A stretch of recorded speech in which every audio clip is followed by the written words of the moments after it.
The rain hammered against the roof of our old Victorian house in Portland, Oregon, like it was trying to wash away the sins of the day. I stood in the doorway of the living room, my work boots still caked with mud from the construction site, watching as Emily, my wife of 12 years, paced back and forth across the faded Persian rug we'd bought at a flea market on our honeymoon. Her face was a storm cloud, eyes red-rimmed from crying or maybe from the argument we'd been circling for hours. Behind her, on the couch, sat her daughter, Lily. At 25, Lily wasn't a kid anymore, but in moments like this, she shrank into that wide-eyed teenager I'd first met, the one who'd grudgingly accepted me into their little duo after Emily's messy divorce from her ex. "Tom, how could you?" Emily's voice cracked like thunder, her hands clenched into fists at her sides. She stopped pacing and turned to face me, her blonde hair disheveled, strands sticking to her tear-streaked cheeks. "Lily told me everything. Everything." I felt my stomach twist, a cold dread settling like the fog rolling in off the Columbia River. "What are you talking about, Em? I haven't done anything." My voice came out steady, but inside I was reeling. Lily had been distant lately, more than usual. She'd moved back in with us 6 months ago after losing her job at that coffee shop downtown, claiming she needed time to figure things out. I'd been patient, like always, fixed her car when it broke down, loaned her money for groceries without asking questions. But now, as I looked at her, huddled on the couch with her knees drawn up, arms wrapped around them, she wouldn't meet my eyes. Her dark hair fell like a curtain over her face, but I caught the glint of something. Calculation? Fear? I couldn't tell. Lily sniffled, her voice small and trembling. "Mom, he hit me. Last night when you were at book club, I asked him for money to go out with friends, and he got mad, said I was lazy, that I needed to get my act together. Then he slapped me, hard." The words hung in the air like smoke, choking me. I took a step back, my hands raising instinctively in surrender. "That's not true, Lily. I would never. Em, you know me. 12 years, and I've never laid a hand on anyone, let alone her." Emily's eyes flashed with a mix of pain and fury. "She has a bruise, Tom, on her cheek. She showed me." She whirled toward Lily, who slowly lifted her head and pushed her hair aside. There it was, a faint purple mark blooming under her eye, like she'd been struck. My mind raced. How? When? I'd been in the garage all evening, tinkering with the old lawnmower, nursing a beer after a long day swinging hammers at the site. Lily had come in, asking for cash. I'd said no, not harshly, just firm. Told her she needed to apply for jobs, that we couldn't keep floating her forever. She'd stormed out, slamming the door. That was it. But now, that bruise, self-inflicted? An accident? I didn't know, but the accusation hit like a sledgehammer. "Em, please, listen to me. I didn't do this. She's lying." Lily burst into sobs, burying her hands in her hands. "See, Mom? He's calling me a liar. He's always hated me. Ever since I moved back, he's been waiting for a reason to get rid of me." Emily's face hardened. She crossed the room in 3 strides and stood between us, her body a shield for her daughter. "Get out, Tom. Just get out. I can't even look at you right now." The world tilted. Our home, the one I'd renovated room by room, sanding floors until my hands bled, painting walls in the soft blue Emily loved, suddenly felt like foreign territory. "Em, this is my house, too. We can talk about this. Call the police if you have to, but don't—" "The police?" Emily's laugh was bitter, hollow. "Lily doesn't want to press charges, not yet. She just wants you gone, and so do I." She grabbed my jacket from the hook by the door and thrust it at me. Rain pelted the windows harder, as if urging me out into the night. I didn't fight, not then. Fighting would look guilty, aggressive. So I took the jacket, slipped on my boots, and stepped into the downpour.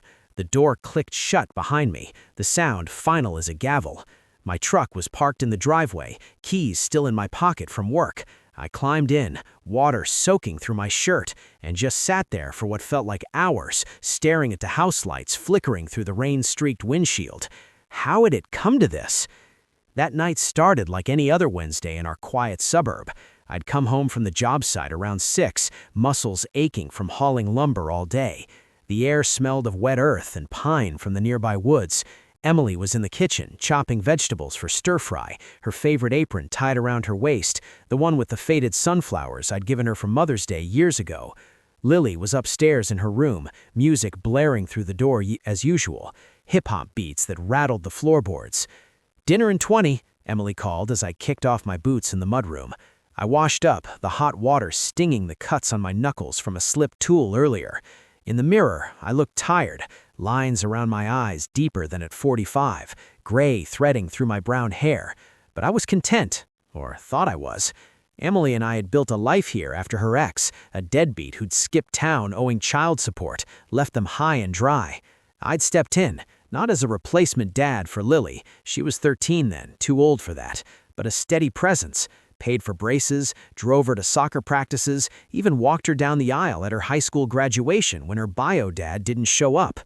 We ate dinner together that night, the three of us around the oak table I'd refinished last summer. Stir-fry with tofu for Emily's vegetarian kick, extra chicken for me and Lily. Conversation was light. Work stories, Emily's latest book club drama, Lily complaining about job applications. "No one hires baristas anymore," she grumbled, poking at her plate. "Keep trying," I said mildly. "Something'll come up." She rolled her eyes, but there was no real heat. Or so I thought. After dinner, Emily headed out to her book club, kissing me goodbye with a quick peck. "Be good, you two." Lily disappeared upstairs. I retreated to the garage, my sanctuary. Tools lined the walls, organized just so. I cracked a beer from the mini fridge and started on the lawnmower. Blades needed sharpening before spring hit full swing. That's when Lily appeared in the doorway, silhouetted by the kitchen light. She was in leggings and an oversized hoodie, hair messy like she'd been napping. "Hey, Tom," she said, her voice casual but with an edge. "Can I borrow $50? Meeting friends downtown." I set down the wrench, wiping my hands on a rag. "Lily, we talked about this. You need to budget. I gave you money last week." Her face darkened.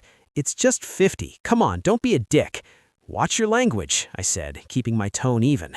"And no, apply for jobs first. Show me some effort." She crossed her arms, glaring. "You think you're my dad or something? You're not. You're just Mom's husband, and a shitty one at that." With that, she spun on her heel and stormed back inside, the door slamming so hard it shook the shelves. I sighed, shaking my head. Typical Lily, quick to anger, slow to apologize. I'd seen it before. Breakups, failed classes in community college, always someone else's fault. But physical abuse? That was a new low. Emily got home around 10, the rain starting in earnest. I was in bed, reading a thriller on my tablet. She slipped in beside me, cold feet brushing mine. "Good night?" I asked. The book was meh, but the wine was good. She leaned over, kissing my shoulder. No hint of trouble. I fell asleep to the sound of rain, oblivious. The next morning, I woke to Emily shaking me, her face pale. "Tom, we need to talk, now." That's how it began, the unraveling. Lily had waited until I left for work, then spun her tale to Emily. The bruise? She'd claimed I'd slapped her during our argument in the garage. Emily, protective mama bear, believed every word. By the time I got home that evening, the accusation had solidified into fact in her mind. Kicked out, I drove to my brother Mike's place across town. He was divorced himself, living in a cramped apartment above a laundromat. "Crash as long as you need," he said, handing me a beer. "No questions, just brotherhood." That first night, I barely slept. The couch was lumpy, the air smelled of dryer sheets from the below. My mind raced. Why would Lily lie? Was it revenge for saying no to money? Deeper resentment? She'd never warmed to me fully, always keeping a distance, calling me Tom instead of anything paternal. But this? The next day, I called in sick to work, first time in years, sat in Mike's kitchen, staring at my phone. No texts from Emily, nothing. I debated calling the police myself to report the false accusation, but what proof did I have? It was her word against mine, and in family matters, blood often trumped marriage. Instead, I Googled lawyers, found one specializing in family law and defamation, Sarah Klein, a no-nonsense woman in her 50s with a downtown office that smelled of coffee and old files. I met her that afternoon, spilling the story in halting bursts. She listened, jotting notes. First, don't contact them. No texts, no calls, nothing. It could be twisted against you. She leaned forward. Second, we need evidence. Any cameras, witnesses? Our house had a Ring doorbell, but it only covered the front. The garage? Nothing. But I remembered Lily's social media, always posting. Check her accounts, Sarah suggested. Screenshots, everything. Back at Mike's, I scrolled through Lily's Instagram and Facebook. Posts from last night, a selfie downtown with friends, timestamped 9 p.m., right after our spat. She looked fine, no bruise. But in the morning, a story, expired, but I'd seen it, complaining about family drama with a vague emoji. Nothing incriminating, but it showed she wasn't cowering in fear. Days blurred. I went back to work, throwing myself into the job, building frames for a new condo development. The physical labor helped, pounding nails like I was hammering out my anger. Coworkers noticed my silence, but didn't pry. Emily finally texted a week later. "We need your stuff out. Lily's scared to be alone." I forwarded